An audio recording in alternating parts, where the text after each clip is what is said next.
Have you seen our latest podcast? Oh, you mean the one that went up on May 29th?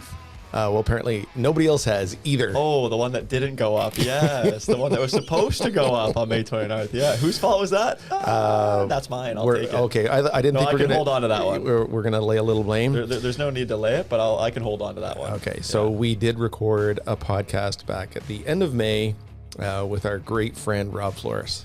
Yeah, the Mr. Stats. Mr. Stats man. And needless to say, it ended up on the, well, no, it didn't end up on the editing floor. Yeah, it just missed the publish. Yeah, is essentially what it missed. It's been sitting in our program where we post our episodes, and and I'll be honest, like I feel pretty bad. I really thought I posted it, but and it's that good. We had to save it. Yeah, exactly. We had to hold it back. You can't release all that good information Bring at once. Bring it on somebody like Rob. Come on. Yeah. So Rob, we sincerely apologize for not hitting the publish button. Yeah. But if you are listening to our little intro here, the next episode you'll hear right after this is our episode with Rob Floris, our in-house statistician. So sorry about that, Rob, but enjoy the episode. Yeah. So just to let everyone know one more time, it was recorded at the end of May. So if there are any numbers or stats that you might be hearing that you feel are relevant now, things have probably changed. If you have questions, reach out, let us know. And we do look forward to bringing Rob back on in the future. So thanks again, Rob. And next time we'll get it right. Try.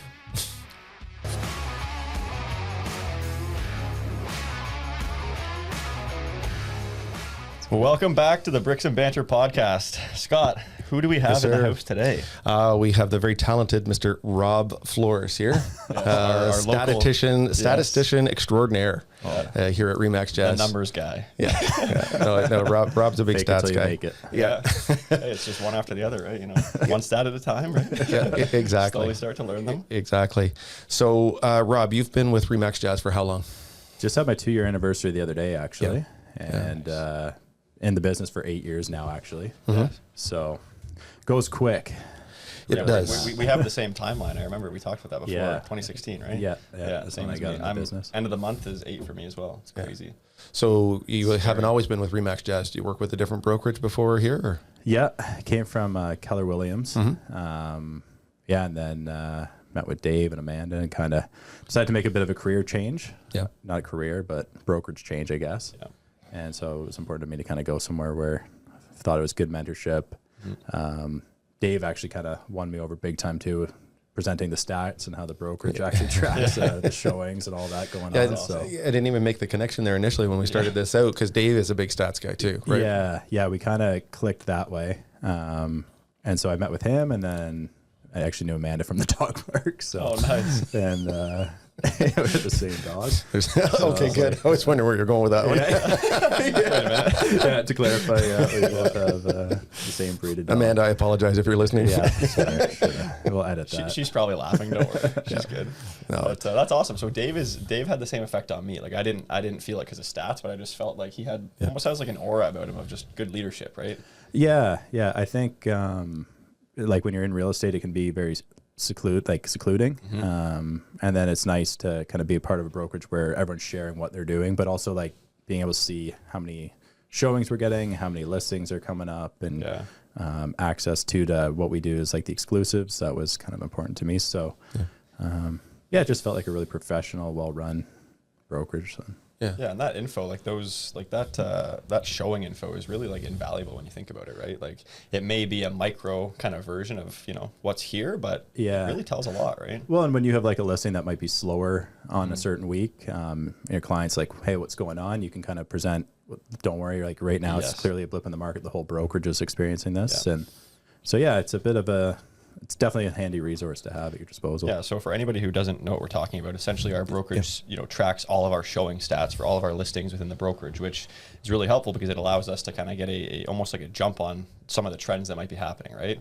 Exactly. So not everybody does it, or at least maybe not everybody shares it as regularly, which we do daily, right? Mm-hmm. So, for most of us, it's really helpful, but I can imagine, for somebody who really enjoys the stats and, uses them a lot, then why wouldn't you be interested to join, right? Yeah. Awesome.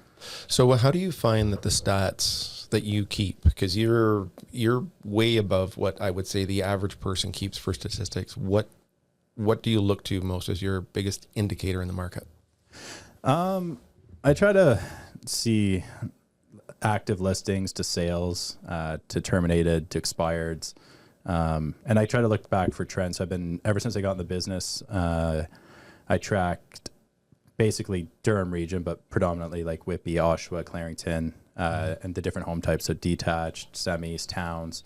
And for the last 8 years, on a month-to-month basis, like I'll input the average sale price, but also the days on market, the percentage of asking, so like how much over they're selling, so you can kind of indicate the strategy. And then I just find it, it's not for everyone, and some people find it boring. I just find it neat to kind of see where we're going. And then when you actually graph that out over like 8 years and like a line graph, it's pretty neat to see. And then even just kind of tracking, like there's been so many, people always say like, is it best to sell in the spring, the winter? And with what the market's done over the last, 5 years, especially, there's not really a good or bad time to sell because it's just been going up. So there isn't really a trend there. But so like, do your stats kind of put people's myths or misconceptions to rest when you're talking to them? It's like, oh yeah, everybody sells in March or everybody sells in April. So, yes and no. Actually, it was kind of neat. I was just kind of looking and seeing March has historically been when the most listings do come to the market in Durham region. That seems to be the biggest one. But in like 21, 22, there was almost 20,000 active lists or new listings in the month of March. And then in the last 2 years, that number's actually been down to like 12,000, which I thought was kind of interesting. Obviously, those were super hot markets. Everyone wanted to sell. So now we've been hovering around that 12 to 13,000 new listings coming on the market.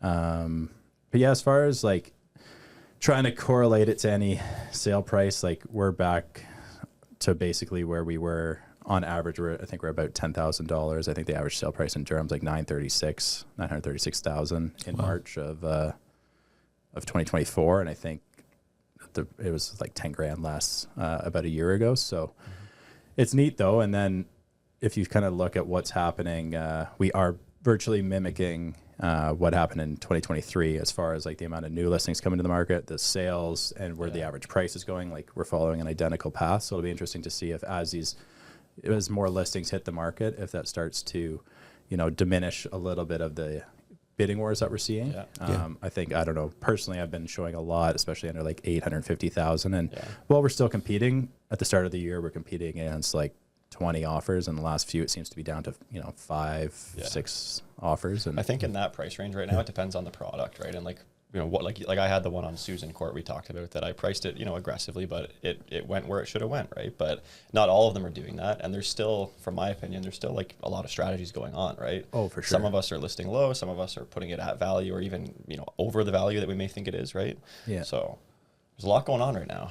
Yeah, you and I kind of had that, not a heated debate about pricing low. No, we just talked about the strategy because we have to really assess like what's going on, right? A lot of our clients don't understand, $6.99 they see and they go, oh, can I get it for $7.20? And sometimes maybe if that's the value or if they've taken that strategy, right? Yeah. I don't know about you guys, but this is one of the years where it's starting to weigh on me, all these bidding wars. Like it sucks. 8 years of, and it's just a frustration because, like especially liking the numbers and looking for correlations. After so much of people sending you houses up for, like you just said, $6.99, and maybe it's going to sell for that $7.20 and their budget's $7.50, but then there's a good chance like it might go that $800, and then you just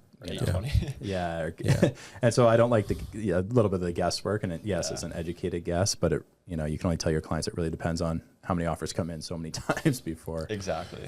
So I understand the frustration out there. Yeah, it is a frustrating component for it. And we've all done it. It's just... Well, unfortunately, if it's the best, if it makes sense, right? Like you're doing what's best for your client, right? Yeah, I agree. But I mean, I also have, like, we're professionals. Like, we should be pricing. Like, we should know what's going on in the market. We should know what's happening in the marketplace. Oh, I know. And see, I think there's a difference. Sorry to cut you off. I think that's okay. Between taking that strategy because you're very well educated on what you're doing, or let's just use Mississauga as an example. If you're an agent from out of the area, you're coming from there and you're just pricing a property. If you're using it as a lazy approach, just say, $5.99 and it'll sell. Like that's different than being like to your clients, like I did with Susan and we talked about, very strategic. Like here are the comps. We should be hitting this, right? I don't know. It's a little bit different. There's Yeah, and laziness. I think that's part of the reason why we had Rob in, because like he can look at the stats and like how you use those stats to combat that. Can you use stats to combat it?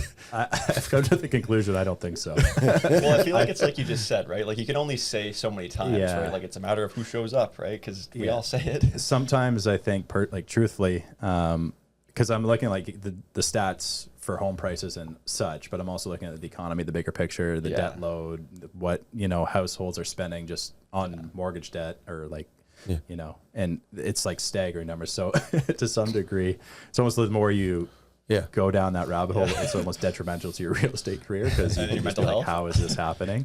So let me ask you a question then. If you don't make any money at all for 6 months, is that your total debt service ratio? Everything's a good deal then. Get in the market.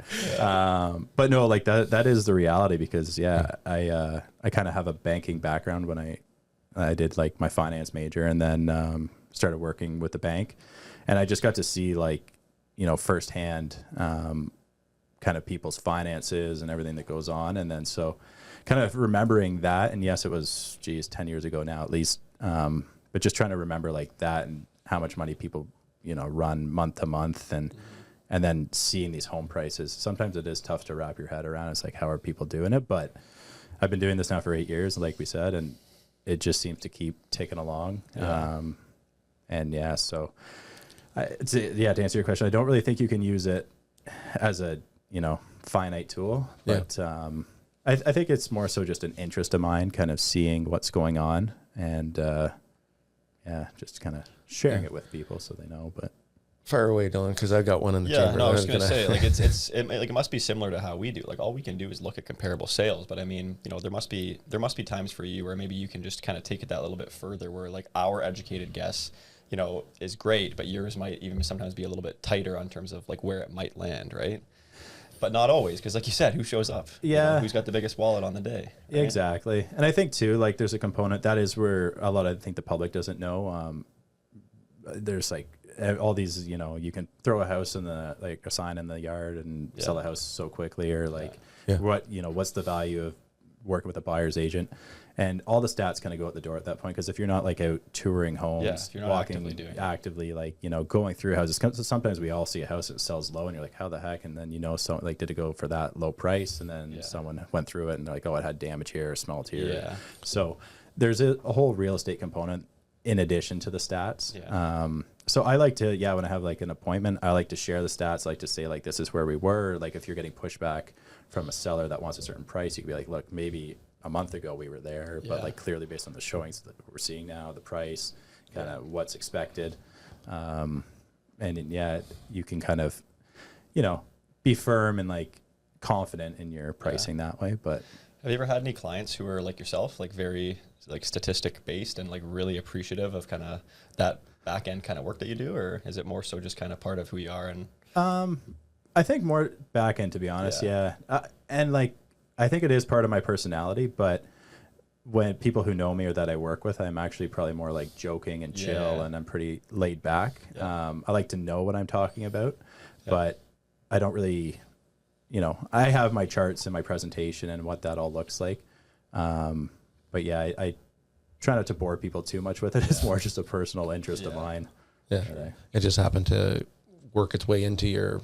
Real estate is a big stats kind of thing, right? There's always people saying, whether they're talking about themselves, whether they're talking about the market, whether they're talking about what the average price is on the streets, and it really is interesting. But you go a little bit beyond than just the real estate. You mentioned it, you touched on it briefly. You've got a financial background, but you also talk about economic factors too. Yeah. So I try to look big picture. I think this isn't a knock on the industry, but I think sometimes we all get so caught up in just selling and real estate. Yeah. Whereas like we forget we're talking about huge prices, people's biggest assets, and also like a huge debt load. So I'm always watching what the bond markets are doing, which is obviously tied to the fixed mortgage rates. We all know about the prime rate and how it's tied to the variable.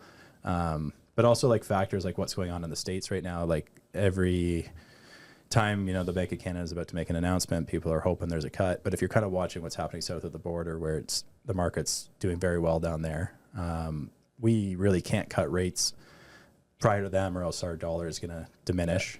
And then, I was just reading too, like even if they start to reduce the rates, that will impact the variable rate, but the fixed rates are tied to the bond market, and then the bond market could still stay elevated, which means like fixed rates do not necessarily need to come down if that kind of stays.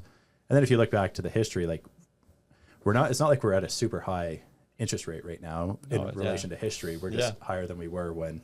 Yeah, and the prices are still up. Well, we had pretty much a 13-year run of interest rates being historically low. Yeah. Like, and you would know because crazy low. 13 years ago, you were a little more involved. There you go. Get the drum roll. Wow. Actually, that's not bad though. That was 15 minutes into the podcast before somebody actually took a quick slam. Yeah, a real good dig on it. Usually it's 15 seconds and it's me, so I appreciate it. Yeah. No, when my wife and I first got into the market and we moved, I think we were paying somewhere around that 5.75, 6.25. And then as I got into real estate and I slowly watched them drop, it was like, it just never came back. Yeah. And I'm not, I do think ultimately the rates will come down a little bit. Like I'm not doom and gloom on that. I just, and to be fair, like I actually was incorrect. I didn't see them increasing to the degree that they did, basically because they said they weren't going to. There were those years in, 21, 22 when rates were super low and they're like, you don't have to worry, we're not gonna raise them to that level. And then 10 consecutive rate hikes in a row. So it was like 18 months of just nothing but rate hikes. Because I do remember working with buyers and I was like, they're saying they're not going to, how can they? If they do, then what happens to the market? So I got caught up in that a little bit for sure.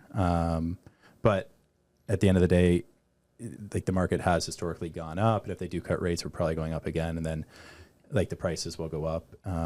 So, I'm working with my brothers right now, and it's trying to advise family. So you want to do well by them, and that's where all the stats in the world, you can know them, but if they're not relating to what's actually going on, and it's like you're all of a sudden priced out of the market because you're trying to time it perfectly, it doesn't really correlate all the time. But I just think it's good for an educational purpose. I think I don't think it's a secret that real estate agents probably don't have always the best reputation out there, and I think that it's important for us as real estate professionals to maintain a certain level of like both integrity but knowledge.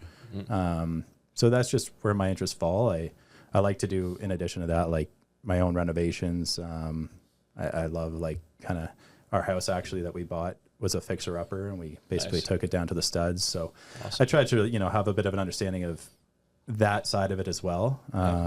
So just try to be well-rounded. And it's important to have like a really, like as you said, well-rounded skill set, because there's so much to real estate, right? Like stats are one of those things that a lot of realtors probably never talk about, like ever in their entire career, right? So I find most people are pretty singular in their focus. Right, like they'll know a portion of it, but they know it really, really well. Right, like they know interest rates, or they know renovations, but then it's like I myself, I wouldn't consider myself like a big stats guy like you are. Like I like looking at stuff, I like comparing, I like going, year over year, month over month, looking street over street, house type over house type. There was at one point where I was doing it and I was like, man, I can almost nail these exactly. Like you knew exactly, like a 3-bedroom was going to sell for this much, and a 4-bedroom sells for this much more. And a bungalow would do this, but then you don't focus on anything else. Well, and to be fair, like that's a huge part. Like I'd probably make a lot more money if I was able to focus more on, marketing or branding or cold call, if like.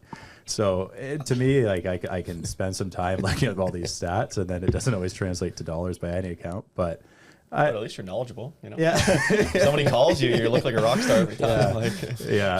We're not going to make that joke again that we made earlier before we went on air, are we? We'll leave that one.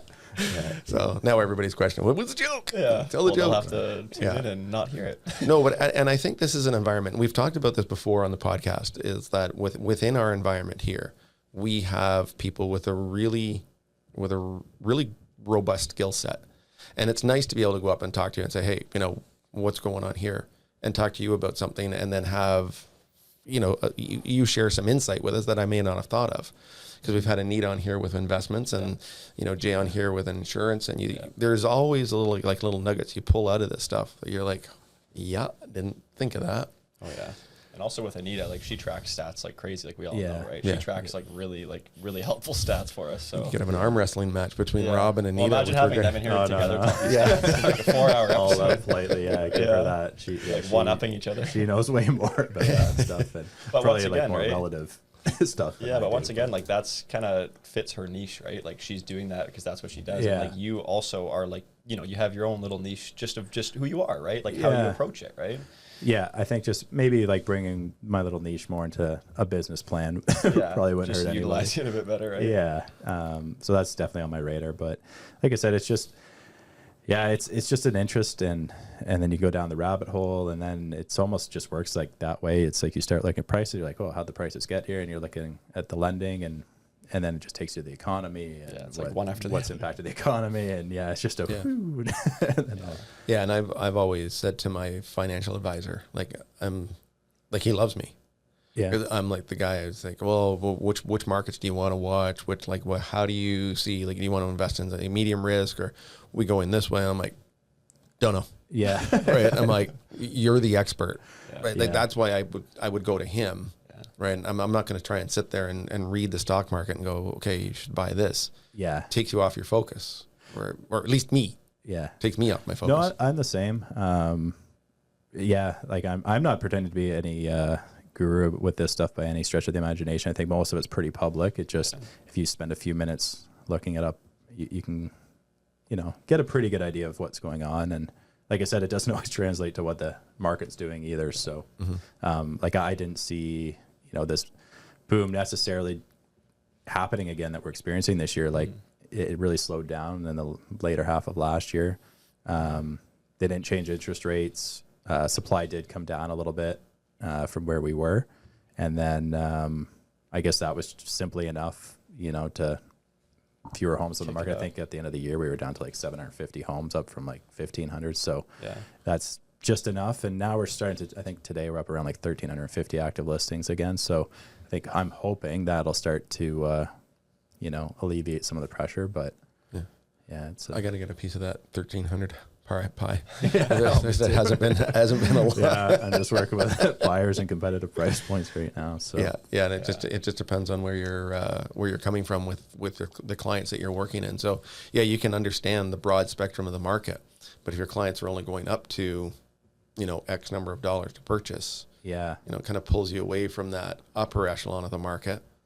Lose sight of that, and and I think too, like it is hard for first time buyers, and obviously with our age and such, like we are going to work a lot with family friends around our age, and so you feel for them, like you're talking $750,000-$800,000 like first starter homes, and the rates are elevated, right? And now with these rates, like the payments, it's tough. So that is kind of a constant struggle too, because you're looking at the numbers and you're just like, man, that's like how. But then if the market goes up from there, like, if you're making 5% on your $800,000 investment, it's a lot more than, how do you, and that's a cool thing with real estate is you're leveraging, like any appreciation is based on the overall asset. Whereas, if you put a 10% down payment on a $600,000 home or something like that, you're in it for like $60,000.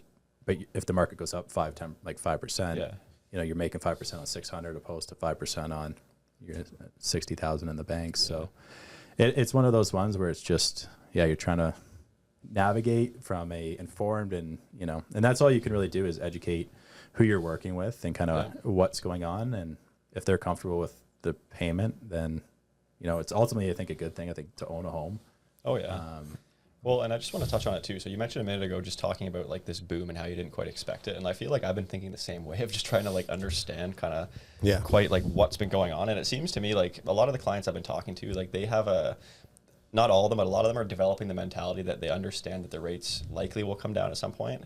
So a lot of them have seen it as like, this is a great time to buy. Like I get in, right? It doesn't have to be like you're locking into 5-year fixed, rate. You can get into a product that might be a means to an end for a couple of years, right? Yeah. Your appreciation will go up. You can refinance at a new rate, right? Yeah. So it seems like there's a lot of people that may be feeling more urgency right now because they don't want to get caught in, say, 6 months when everybody's back out of the woodwork, right?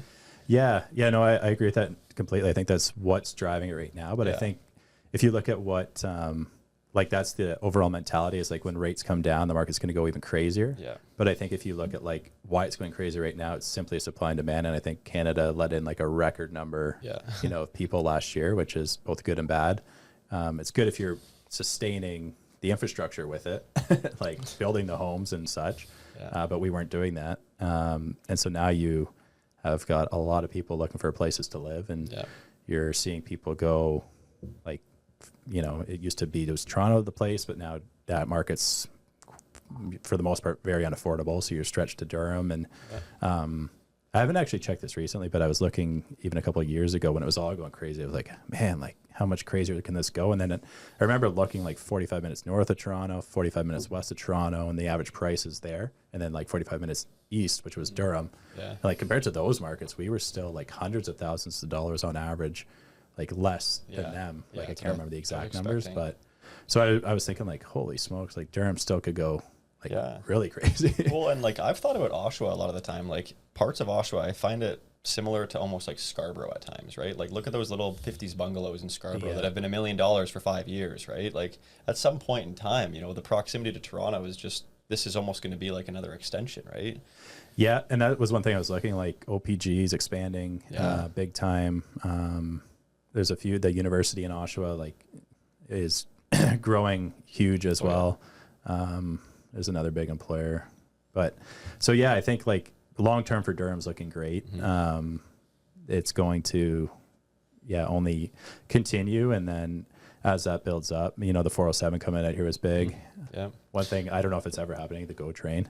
At some point, next 10 years. I've been in the business for 15 years now, and it's like that GO train was coming out here 15 years ago. Should be a Bowmanville any day now. But see, I remember like 6 years ago or something like that, they were so like, it's happening in like 2023. They're like, that's it, we're not screwing around anymore. And now it's 2024, and we're still like, anything. Last time I checked, that train still stops in Oshawa. Mueller. Anyone?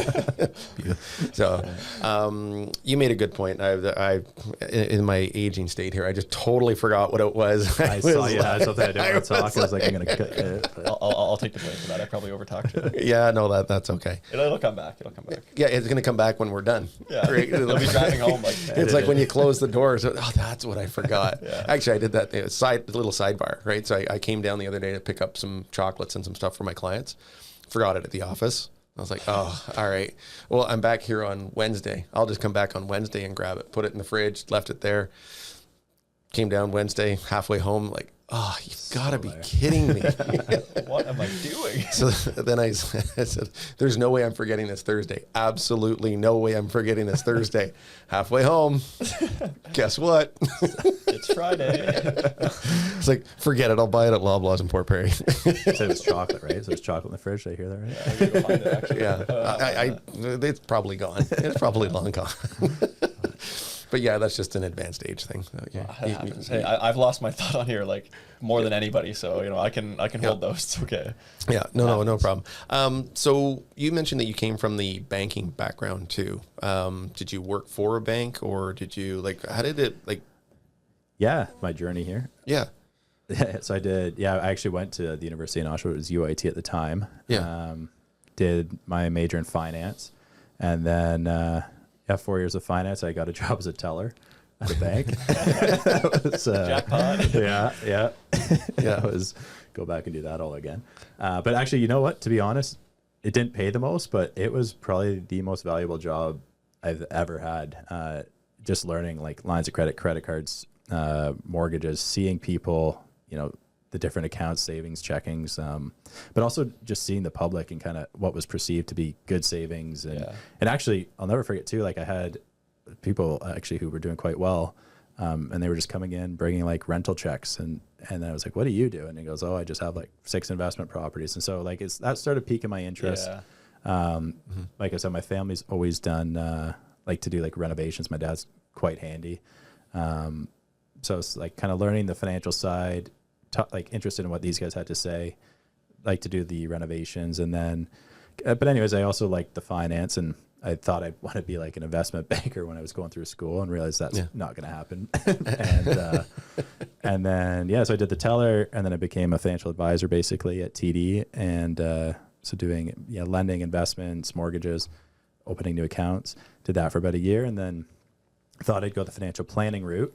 So I joined TD Waterhouse and was a financial planning associate. That was the title at the time. And that was kind of learning the behind the scenes to be a financial planner. And then a friend of mine was also a real estate agent. And I was kind of getting tired at the bank. Just didn't see it going the way I had maybe thought it would. Got talking to him about real estate. So I started doing my licensing when I was still at the bank. And then I ended up joining a team at KW, leaving the bank, joining the team. And that was actually a great way to like really fast track my career too, because when you do join a team, I think, I can't remember how many deals, but there's 5 or 6 agents on that team. So we were doing quite well, like a lot of business amongst everyone there. And so you kind of are exposed to a wide variety of situations pretty early on. Whereas maybe early on as a single agent, I would have maybe done just a couple deals a year. Now, this was like exposing myself to, a lot of situations. And then so I was on the team for a couple of years and decided to be a solo agent with KW, and then came over to Remax Jazz. And so that was kind of just how it all progressed. I kind of figured when I decided to make the switch from the bank to real estate, it was more so just because, like I said, I had the financial background, kind of saw what was going on. I understood mortgages, lending, like to do the construction side. Thought, okay, well, having a license probably wouldn't hurt. Let's see where this goes. And then, and then after that, I liked it. I liked working with people, and the market was a little bit more balanced for a while. I personally like when the market's a little more normal, if you will, because and then the stats are more helpful too. More predictable. It's just it like I said, it's frustrating when for 8 years people are like, what's this going to sell for? And you're like, oh. And even just from an overall excitement, like it's a lot nicer. I think we can all agree when you can take the time to show and say, hey, go think about it, sleep on it, let me know. Rushed. And hey, it's up for $700,000. We can get it for $700,000. It's that's actually when my wife and I first bought our house. That's the way it was. Actually, I joked with you one time on a previous episode where it was like we bought our first house and it was $199,000. Yeah. And excuse me, what? $199,000 east part of payment. Yeah. I've picked up bigger deposit checks. Yeah, exactly. And we were out there, and they said, well, it might be a competitive situation. And this is years ago, but the competitive situation was there. Was we had to go to $200,000. Yeah. To get the house. So we went a grand total of $100 over the asking price, and we got it. Yeah. So that tells you a little bit of a well, that wasn't even that long ago. No. I don't know if my parents probably won't watch this.Maybe they will, but but they sold their house. They'll definitely listen to it. They, I'll never forget. They sold their house in Whitby maybe 9-10 just before I got kind of in the business kind of thing, and they sold 4-bedroom, 4-bathroom in Whitby. 2,500 square foot house for I think it was like $505 or something like that, and the list price was like $499 or something. And it was a record sale at the time, but and there was multiple offers, and that's why it went like $5,000 over. And and that's not even that long ago. So it just where it's gone, it's hard to fathom, really. Yeah. So I just want to ask you about the bank a little bit more, just something that came to mind there. So like my previous experience before getting into real estate was working in restaurants. So I didn't really have customer service skills before I kind of had that job. So I'm just curious, do you feel like you would be kind of as good in this business if you didn't have that teller position and like that experience of working with people as often? Did you feel like you almost like built that skill set with that job, or did you already have it before, you feel? I was actually I'm still a bit shy, and I was actually quite shy growing up, and then that was a pretty good job because you're standing on the front line, people are coming to you right away, forces you to problems, speak, right? And you're the expert, and you're just learning, and you get some people thrilled to see you, you get a lot of people really pissed off to see you. I was also in an area in Oshawa that wasn't always the most happy clientele. Not the biggest checks coming in. Yeah, if a check bounced or there's a, and it's your fault, obviously, right? Because you're the guy standing there. Exactly. Yeah, first line of defense. Yeah. So that actually, it put me out of my comfort zone a little bit, and it kind of made you realize, like, you gotta, how to talk to people, how to calm the situation, how to, be positive, put it like a bit of a spin on it. And then the next job, jumping up to like the financial advisor role, taught me a lot more about the follow up, respecting people's timelines. Like if you say you're going to do something, like within 3 days, I'm going to have an answer to you, sticking to that. And just managing expectations. So it was really good experience. I do think it's really important in the development I went through for sure. Because for me, I feel like it's important for people, like, especially when you're younger, to just try different jobs. Like you don't have to be there for 5 years or 2 years. It can be 2 months, right? Yeah. Because if it's something that, feels uncomfortable, like even for me, like when I was in high school, I worked at McDonald's, and, going on the headset and talking to people, or like being at the front, like, you're out of your comfort zone if you're not somebody who is extremely ready to do that. Because me and you were like, we're similar like that. We're reserved, but like, we're outgoing when you know us, right? Like after a couple of beers. A couple of beers and everything's good. But no, it's interesting because like I didn't even know I had any of that skill set. Like I was just like a soccer player who ended up getting injuries and was in a restaurant, and then suddenly I had to be like in front of 20 people like rhyming off a menu, and it was like, if I didn't know it, right? So similar to you, I feel like I had to really like arm myself with the knowledge so that when I was in front of them, I could deliver it confidently, right? Yeah. And that's kind of what we do and what we're kind of talking about here, right? Yeah. Yeah. And I'll never forget, my first job was a paper route, and, and I always like pride myself on delivering a good paper, but geez, you go ask someone for $6 and I would just be like, oh man, it's nerves. And then, the guy who's not going to pay you, but you're asking anyways. And then I think I don't like door knocking to this day. I like sweat through my shirt before I knock on a door. It's just like little Rob with his like cart behind him, his wagon, the little white shopping cart. Yeah, my dad bought me some big Costco wagon as a Honda. It's like bigger than you. You're like, So did you have to collect for the newspaper when you delivered it? Yeah, it was. Yeah, I did that as a kid too. Like, I think $6 for the would be this week or something like that. And then there's guys like me who are like, I don't have any change. Like, exactly. You're like, okay, no problem. I used to deliver the Sunday Sun as a kid. Yeah. And you'd have to stick the inserts into it. Yeah. And the amount, like the newspaper would show up and it'd be like this big, and the stack of inserts would show up and they're this big. Yeah, we had shelves on the garage. There was like 26 flyers on I think Friday or Wednesday was a heavy day. It's a lot of work, man. Yeah. It was a lot then. They gave you a little book. Yeah. And they had everybody that was on the list. And if they paid you, you'd have to go and take their little thing, like tear it out and give it to them that they had paid that month. So you had to collect for the newspaper, and then you had to give so I remember going and you'd get all the way through this little booklet, and all your people, like the little pattern would be the same for everybody, right? Because you could see right through the book. You could see the pattern. And then you get to the one guy, his sheet's still full. Hasn't paid you since November of last year. Yeah. Right? You're like, oh, that guy's missing a couple flyers. You're like, you owe me $60. Like, that didn't quite make it under the awning when it was raining that day. Now they just put it all in your mailbox. I don't know about you guys, but my mailbox is just flyers these days. It's insane. The whole paper's in and let's be honest, what's the percentage of real estate flyers in there? Oh, pretty high. Triple fudge bounty. People are farming my neighborhood more than me, that's for sure. Same as me. Oh, man. So statistically, does that kind of marketing work then, Rob? Based on their numbers, yeah. No, and that's what I mean. It's interesting though, that marketing, isn't it? Like, because like, it is interesting. Like we get it. We may look at someone and we may throw them out, but like the general public's the same. So like you just kind of said, like almost like they're obviously doing something right. So it's almost like, are you an idiot if you don't do it, or are you win or you don't? I don't know. I think there's a happy medium, and I think that is the cool thing with this business is you can, I don't want to be the biggest agent out there. I love, I got a 2.5-year-old at home. I love that I can go see him, when I want. I love that I can make a good living, working good hours. And so I think it really depends on what you want to be.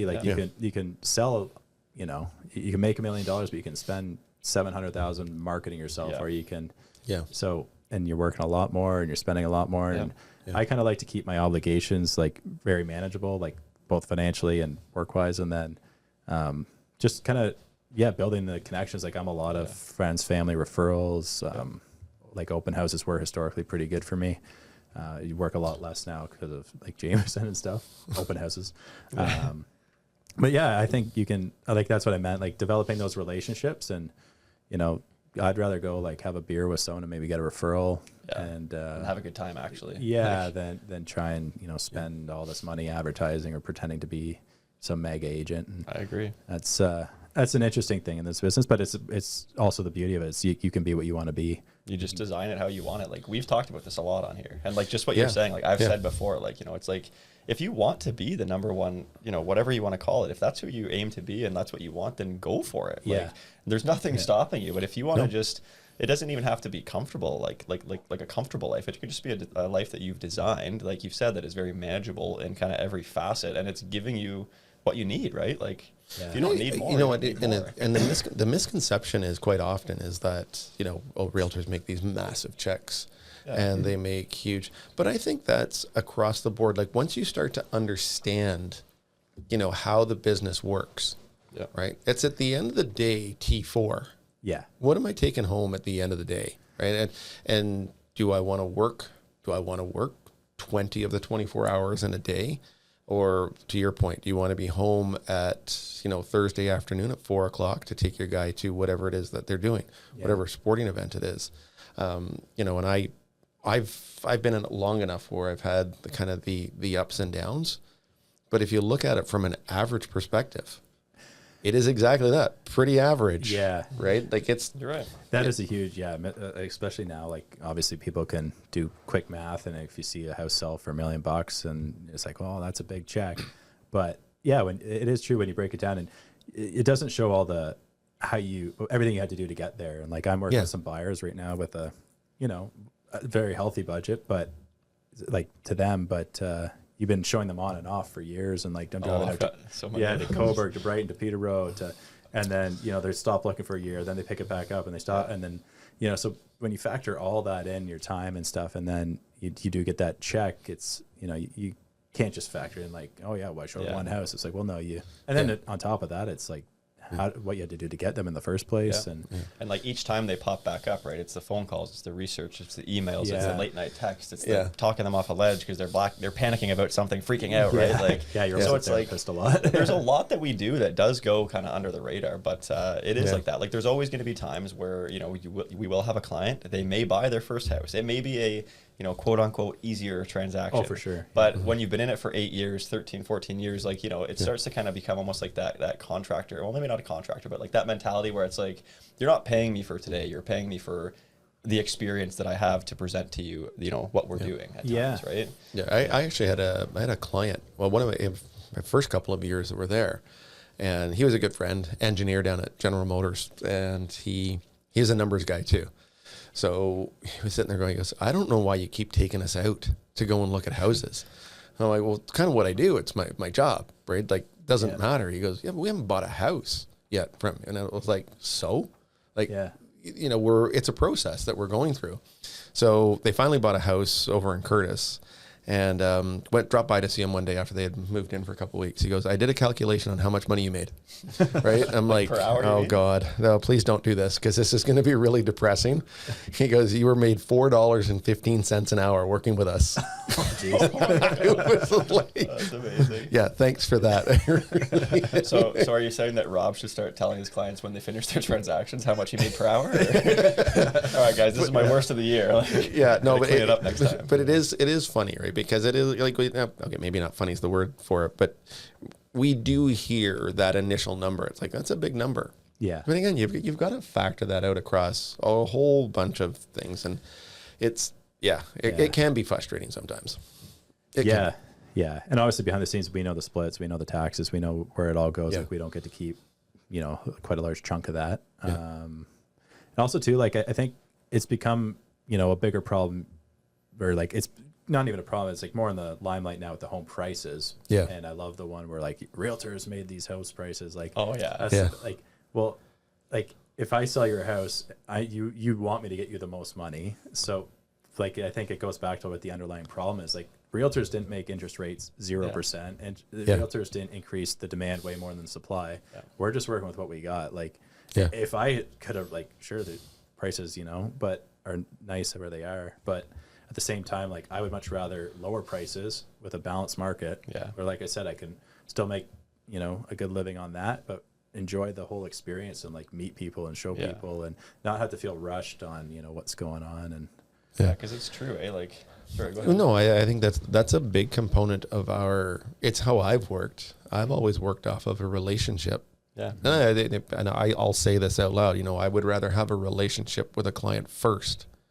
You know, paychecks get spent, right? Money gets spent. Relationships can potentially last for, you know, 10 or 15 years. Like I'm still pretty good friends with one of my very first clients. yeah, Like before I sold my cottage, they used to come up to our cottage and hang out, and like he would go hunting and use the cottage. And I mean, that's, you know, that came from someone stopping by at an open house.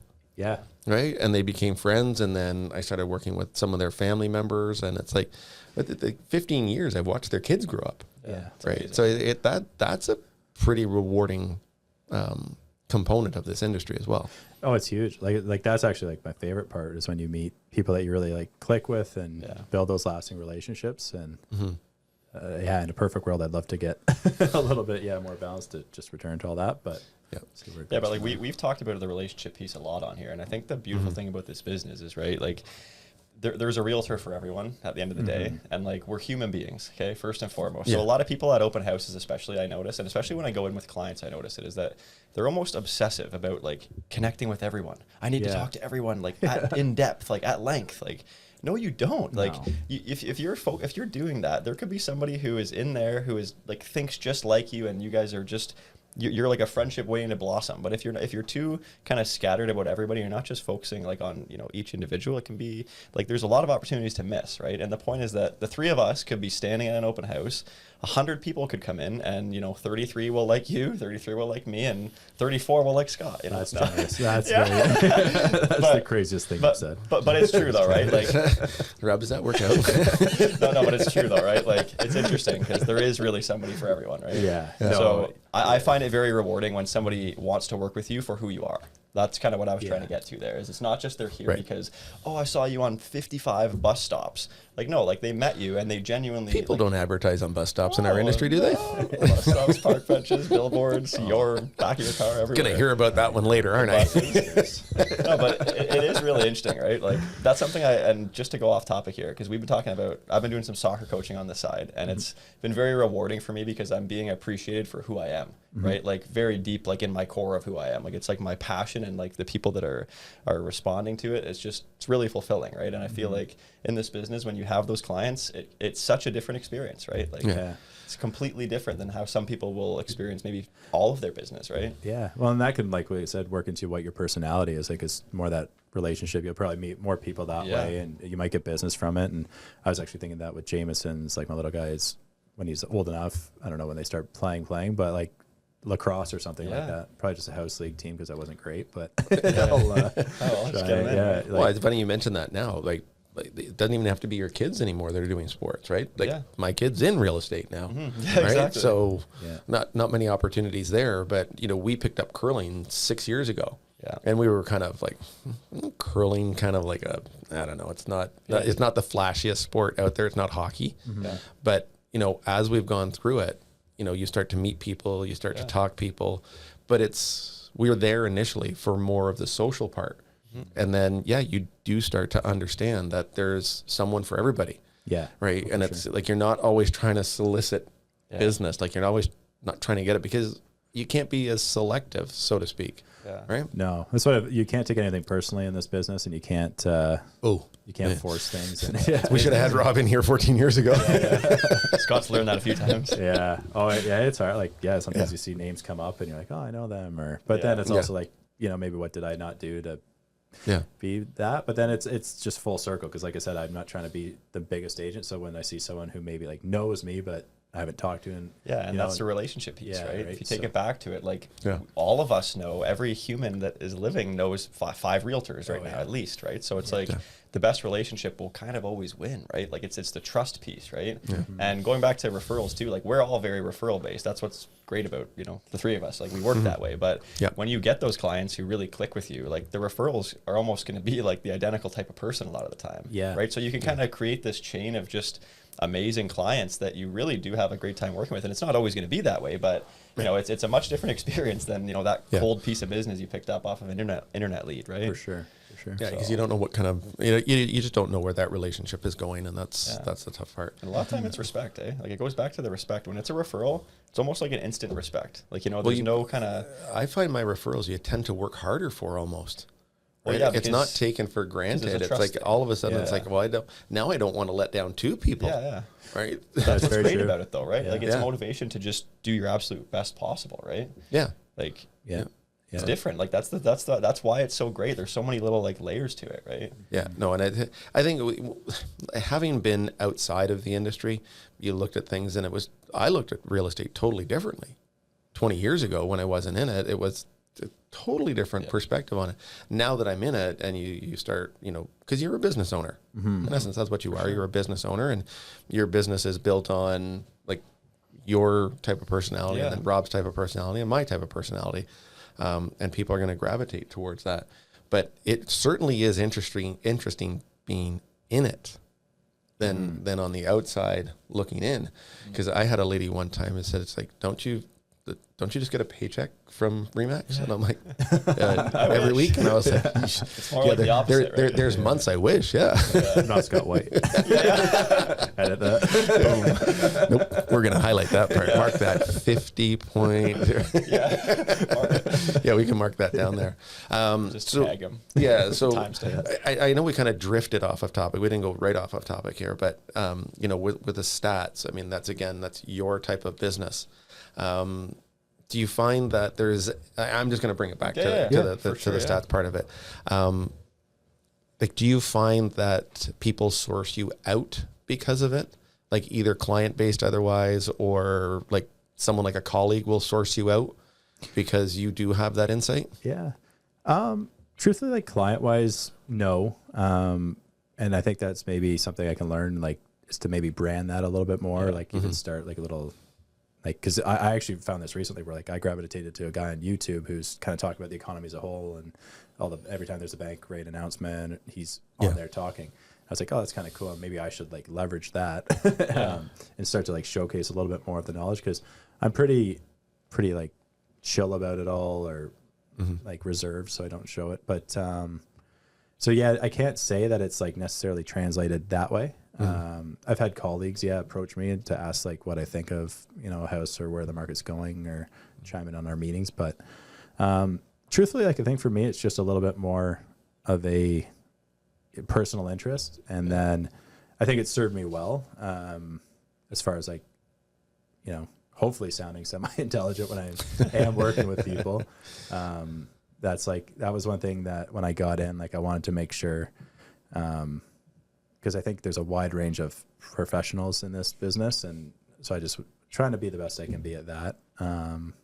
But yeah, to answer your question, like, definitely couldn't say it's been a pillar of my business, but I think it just hopefully has, like, made me well-rounded. Yeah. There's definitely worse hobbies to have, or personal interests to take. No, I just, like, because you're right. Some people do focus strictly on marketing, right? So they just need that. They need to obtain that one number, and then they market off that number. Like, and I mean, I've had clients like when you're doing a listing appointment, you're kind of showing maybe like the trend and what's happening, like showing what their listings are going, where the average price is going, maybe taking a little bit more than just like what the neighbor down the street sold for, but showing them like we're probably anticipating a fair amount of homes coming on based on what's happened here, like in the last year. So like try to get ahead of that, because you do always want to be, as you guys know, like ahead of, you know, like when you meet with your opponent or your client, you're going to say like, this is the price today, but you're going to still be a couple of weeks getting on the market. Like we need to almost forecast that. And in today's market, like, yes, it's been going up, but when it's a little bit more stable, you got to try and get as close as you can. So I think people appreciate that. Pretty cool. Yeah, and it's tough at times too. Like, you can only predict so much, right? Like, you can show them these numbers, but like we're talking about with the bidding wars and stuff, you could be the best, you know, stats guy in the country, and you can still be like off the mark a lot of the time, because there's only so much you can control, right? Oh God, yeah. No, there's been times when I've looked at a house and been like, whew, wow, they really underpriced that one, and then it sits, and you're like, whoa. And then other ones are way overpriced, and you know, I pride myself on saying, look, am active in the area that I'm working, I think I know where the prices are, and you get something that's like, ooh, 1.4. Sorry. Yeah. I was just going to say, like, speak of like active and like where you're working, I think that's one thing that's really changed over the last few years, and I think led to a little bit of the craziness is like, and almost a disadvantage to the local agents, but like it is. You see some houses in some neighborhoods sell for the price they sell for. It's like crazy over what, you know, you and I, like the three of us would probably think, like some houses in Oshawa that were going for nuts. And then it's like a Toronto agent or, you know, Markham or like way on the West End. Like I don't really, you know, go past Pickering because like I still have some friends in there and I'm familiar-ish with it. But past that, like I'll refer it because I don't know the market. You can't know, you know, all the markets everywhere. And then like East is a comfort zone because family and friends and such. But I think that's like a big part of what was happening is, and is still happening is you get some agents who are like calling you on your listing saying, you know, I'm tired of coming out here. Like, let's try, like, what do we need to do to get this done? Right. And then you're not working necessarily, like they're not working for their client's best interest. They're just getting, because they're going way out of their market center. And there's been countless times we could all probably speak to that we've been involved in where it's like, you know, you're up against 20 offers, whatever it is, and then you see that agent from Brampton or Mississauga or anywhere that is just out of the area and they overpaid. Like, it's not that they overpaid. Like, who are we to say they overpaid, right? Like, they got the house. That's their that's their so it's comfort like, level. that's where it starts to get tricky because that's where our buyers are then pushed and we're kind of drifting further east, right?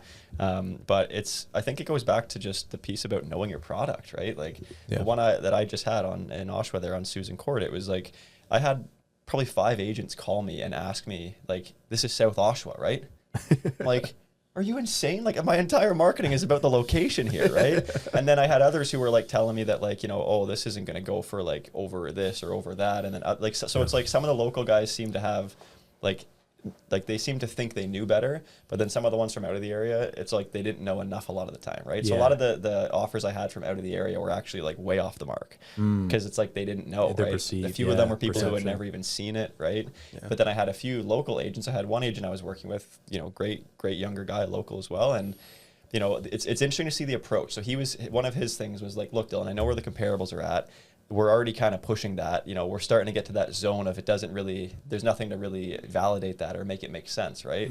So it's always interesting to me to hear the different approaches of these people bringing you the offers and kind of what they're thinking about, right? Yeah. Because you have some who are being extremely sensible and they're local and they know everything about the area and that. And then you have others who are just kind of, you know, you get an email, hi Dylan, see my offer, best. And you're like, who are you? You never even saw the property. And it's like 200 grand off of, or it's under asking. I had a couple that were like 80 grand under the price. I'm like, no, we had that recently. You know, we just sold our cottage. And that was a waterfront property.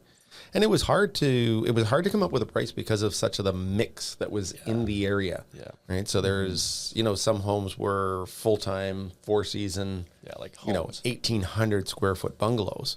And then there's probably about 30, maybe 40% of us, 30% of us that are still kind of cottages. So I would get the same question. I was like, well, what are you looking for? I'm like, well, we priced it to be competitive in the marketplace, but not ridiculously low. And then it was like, you know, here's some of the comps. But at the same time, I mean, you know, if you're a buyer's agent, you're representing your clients. Shouldn't you know a little bit more about what's currently for sale in that area or what's sold in the last 6 months in that area? And People that's what I just mean. Lazy. And that's kind of, not to bash the industry, but like that's what I think like we owe it to the industry, to our clients, like to be as well-rounded and professional, like know what's going on, like both in your market, the bigger picture, because like we are, you know, easy targets and for public perception, like it's easy to, you know, make fun of realtors for numerous reasons. But so that's what I mean. I think just carrying yourself in a professional manner and also staying to like what, you know, you really have to, like I said, stay in markets you're comfortable and, you know, maybe take the referral fee, like refer it to a local agent who can know that. Like I wouldn't even feel comfortable showing someone and be like, yeah, this neighborhood might be nice. The neighbor looks good. Like, and cuts his grass. You know, like that's not, you're doing your client a disservice. You're doing you a disservice because they move in, they find out it's, you know, not a great neighborhood and they're pissed at you. And then you can't sell it for what they bought it for. Like, so Yeah. it's Whereas, you know, you're looking at an area where there's no schools and you're moving in a family of 4. It's like, yeah. whoops. Yeah. And we've definitely talked about that quite a bit on here, but like that whole piece of just having those referral connections too, because that's invaluable. Like I actually had a client write a review recently. I had connected them for like 2 weeks with another agent, and they ended up putting in a couple offers and didn't get it, but they were so impressed and just grateful that I was like selfless enough to say, no, I'm not going to go there because I don't know it. Like I would rather you work with someone who they trust. And they actually mentioned it in the review, which I thought was really interesting. Like it was like they appreciated that so much of just not being worried about like my own dollar, I guess is how they said it to me. Yeah. So like it really is doing a disservice. Like if you don't know the area, how can you, like it's like going into a business you don't know. How can you advise somebody on it? Yeah, no, I'm the same as Rob. Like my borderline is Pickering. Like that's it. I just won't go any further than that because it's a time thing. So if you've got clients that are active in that area, how do you react? How do you know the area? How do you know what's going on? How do you know what's planned to be developed in that area? Yeah. Like, I mean, all you have to do is drive north from here and see all the development that's gone up over the last few years. North Oshawa's crazy. Like it's crazy. Yeah. Like, okay, I'll give you a perfect example. You know, north up Simcoe Street, there's another Costco. Yeah. And at the time, we looked at that and we went, what? There's one like literally 6.5 kilometers away, straight down. And you think like, why did that end up there? And it goes open and you walk in there and it is packed. Yeah. And both of them are packed. And everything that's been built around that though, eh? Like that is such an anchor now. Full. Right? Like that is, hey, Rob's smiling over there. He's got something on that. Oh no, it's going to be interesting to see Durham. Like, and it's hard to fathom. I know it is. I think the same way. There was like, who gave us like the number or the forecast for Oshawa, like all the condos going up, like all the 40 stories or 16, like 40 stories by 2050. So it's hard to see, like, well, when you drive around here, you can see the changing, but just hard. It's crazy. Well, I've heard too that Columbus, as you're just going north of Oshawa, like that's supposed to be 18,000 people by, was it 2043 or 2045? Yeah. That's crazy. Like what is it now? Like it must only be a few thousand, no? But if you've got that many, right? The only thing I know is in Columbus is the Esso station, the golf course, and a couple of estate homes. Yeah, how you would draw that border for Columbus too, right? Yeah, I guess so. Yeah, I guess so. Like the small town I live in, it's, you know, Port Perry, but then they consider Scugog Township, so it's like, I guess where you start counting the beans inside the lines, right? But I always thought it was funny when that first tower went up in North Oshawa, like the first UC tower, I think it was called, and it was just kind of like. I could see it from Port Perry. Yeah, right. It looked so odd. It's got to be the tallest one by like I don't even know what's even close to that. Not even. I don't know. Only a few stories at most. Like the new development near the casino in Pickering. They got some tall. Yeah. But I don't think is that. Like it is like you can see it forever. Yeah, it's true. But I'm very intrigued as well. Like I always think about Newcastle. That's where I am, and like there's a lot of development happening there right now, and a lot of proposed development to come. And it's just, like it's almost a little like I've talked to a few people in Newcastle about it, and a lot of people are kind of like, oh, you know, we're losing our small town, you know, like, and you are like Port Perry's similar but different because it's locked. It can't keep expanding. Yeah, you can only expand.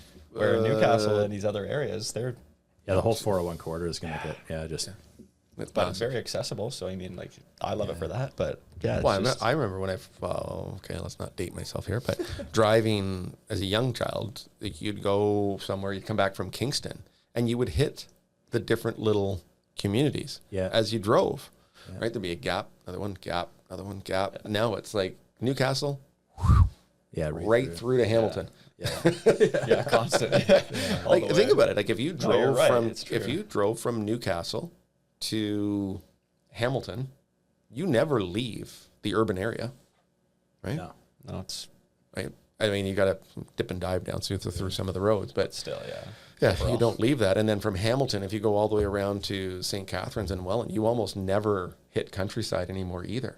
I can take your word for it. I don't go there too often. No? I drove to Grimsby a couple months ago. That's about it, though. What were you doing in Grimsby? Coaching clinic, man. Working on my soccer licenses. But it was that or I had to wait 3 months. So, you know, I made the good decision. Right. The only reason why we were down there is because during the pandemic, my wife and I would go down to the wineries. Nice. Oh, yeah. It was the only thing you could do outside during the pandemic, right? So good thing to do outside. A little hack. Yeah. It's like a pandemic hack. Yeah. Just drive down there and go see all the wineries, and I don't know what were the other thing was down there. Eat peaches and You just like flaunt it around a bit, jump around, have some fun. I can picture it. It's usual weekend for you, you know. Oh, thanks, man. You know me too well. But so how are we feeling? This was pretty good today, right? Yeah, I liked it. Do you want to break down? Yeah, unless there's anything else that you want to share with from a statistical perspective. You think I think that covered a lot of it. Yeah. Nothing else too earth-shattering, I don't think. No. So do we want to maybe like put him on the spot and do the old like share a crazy real estate story, or do you have any funny moments that have happened that you want to mention? Like sometimes we do that. You know? Yeah. No. Sometimes if it's not my dad jokes, it's the. I think we haven't done a dad joke in a while. Things, right? Like sometimes you'll go into a showing and there'll be someone like sleeping in a bed, or like, you know, I had a client felt it wasn't funny at all. Trust me, he could have got hurt really bad, but he fell through a deck. There was no sign saying don't walk on the deck. He took one step and he went straight through and like could have hurt himself really bad. So like, you know, sometimes crazy things happen, right, in the real estate world. So you must have pretty it pretty boring. I have. It doesn't have to be earth shattering. Yeah, nothing earth shattering. If you don't have one, that's fine too. I had one client a couple of years ago, and we had seen a lot of houses, and we were going through this one house, and he was not a fan of it, and he wasn't exactly hiding his feelings about it. Oh, okay. And but it was a little like, we go in there and we're going all through, and then kind of get to the primary bedroom, and the door's closed and it looks like really dark, and I was like, I think someone's in there. Oh no. And I think the guy was like a shift worker, and he was in there. Oh no. I kind of cracked it out like, yeah. And we booked it, and I was just like, oh, we locked that place up and left. And like we were confirmed to go, but isn't it such an uncomfortable feeling though? Very. Like, you're like, I'm in their house. Now whenever I open a door, like I like, hello. Yeah. And then they're like, yeah, but I don't think anyone's here, Rob. I'm like, you don't know that. Yeah. You're like, you haven't seen what I've seen. And it just wasn't. Yeah, he wasn't exactly saying the best stuff about the house. It's like, okay, let's get out of here. Well, hopefully he was sleeping. You know. Seems like he was. No, we had when we were looking. Our story was that we'd go see a couple houses, and same thing, right? We went in, and I wasn't an agent at this time, so our agent went in and like rang the doorbell twice. Right, so you would figure you rang the doorbell twice, and her thing was she would walk in the door and like, hello, real estate, right? It was that's what I did. So we're and it's a small little bungalow in East York, right? We're walking through and we're like, oh, this is the other bedroom, and both of the daughters were sharing a room, fast asleep in this room, and we're like, oopsie, get me out of here. But you're right, it's very uncomfortable. You know, that's the most awkward feeling you could possibly have. You can't get me out of here fast enough.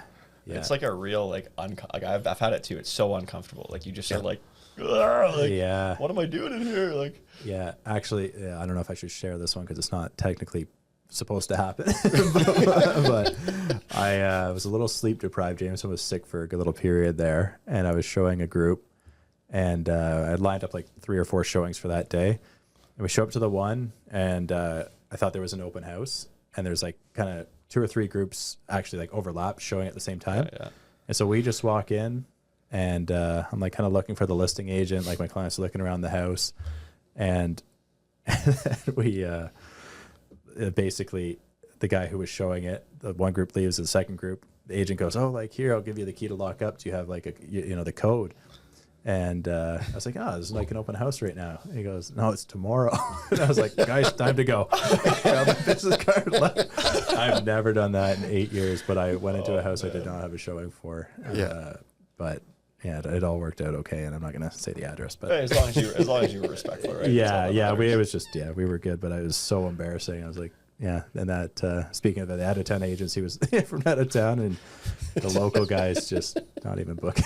That's amazing. So I've had similar. I had one time where a lady was like, oh yeah, it's just my son is sleeping in there, and he's like 17-year-old son. I'm like, okay, like yeah, go in, it's all good. I'm like, no, like my clients were horrified. Like I've had other times where I think I told you about this one where it was like we went into the house and it was almost like they had these like like somebody made themselves these quick little like bed frames, and there were like bed frames all over the house. It was like some type of boarding house. Yeah. And it wasn't photographed that way. It looked great. And you go in and there's like, I opened the door and there were like 3 sets of feet like hanging out the bottom of these beds. And me and my clients were like, Instantly, it was like, nope. Time to go. And then the one guy's like, oh yeah, come on in. Yeah. So we actually went back in just so we can talk about it. And you go upstairs, and it was like the same thing. There were like maybe 9 people in here, and it was just like, we were like, okay, in, out. Like it was like maybe 2 minutes max. Yeah. We walked up, we walked down, we were like, okay, thank you, bye. And that house sold for $300,000. Yeah, exactly. 25 offers. Yeah, record number, record price. Yeah. But no, so it's always fun to just kind of like end it with a lighthearted kind of. I'll share with one more, and then we can kind of wrap up. Yeah, But have you ever shown houses or toured houses, and they bring their kids with them? Yeah. Right. So you've got young kids that come with the showings, and we kind of got out of that because during COVID there was only like 2 people allowed. But so now I'm starting to see my clients showing up with more kids. So prior to this, my clients had one child who was, very active, shall we say? Yeah. Like very active. Wanted to sit here, wanted to go there, and I said, look, you're not supposed to sit on the furniture. You're not supposed to use the bathrooms, and especially don't jump on the beds and don't do anything like that. So if we're all familiar with staging, right? So we finally get upstairs and we're showing the house, and I could hear him. He's just like a little buzzsaw, right? He's coming down the hallway, and I'm like, uh-oh.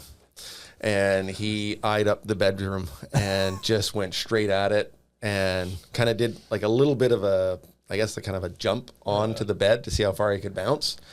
It was made of cardboard boxes. Yeah, I was gonna say not much bounce on those. No, and it was all set up a cardboard box.